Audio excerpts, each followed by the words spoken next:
আজ থেকে 10 বছর আজ থেকে 15 বছর আগে মুন্ডু কেটে ফেলে রাখলেও কেউ খবর পেত না। তো আমার বক্তব্য হচ্ছে সেই সময়কার দিনে কাগজপত্র বেসড সমস্ত কিছু সিপিএম তো তাদের 34 বছরের টাইম পিরিয়ডে এনাফ সময় পেয়েছে সেই প্রমাণগুলোকে নষ্ট করে যাওয়া, এবং সেই সময় দাঁড়িয়ে কোনো ডিজিটাল প্রুফও তো নেই যেগুলো রাখা থাকবে। আজকের দিনে কিছু হলে তার ডিজিটাল প্রুফ থাকবে, ওই সময় কোথায়? এবং আপনারা অনেকে মনে করেন সিপিএম সাধারণ মানুষের কাজ চলে যাবে সেই কারণে কম্পিউটারের বিরোধিতা করেছিল। আমি এই কথাটা প্রথম বলেছিলাম এবং আমি আজও বলছি সিপিএম কম্পিউটারের বিরোধিতা করেছিল এই কারণে, কারণ তাদের করাপশনের যেন কোনো ডিজিটাল কপি না থাকে।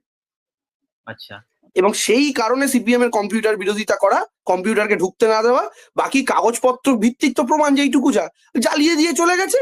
এই যে তৃণমূল কংগ্রেস ক্ষমতায় আসার আগে একদিন মহাকরণে আগুন লেগেছিল, ক্ষমতায় আসার ঠিক 1-1.5 বছর আগে লোকসভা নির্বাচনের পরে পরে কেন লেগেছিল এই আগুন মহাকরণে? এই যে এইগুলো এগুলো বাংলার মানুষও বোঝে যে সব প্রমাণ সবসময় জোগাড় করা যায় না।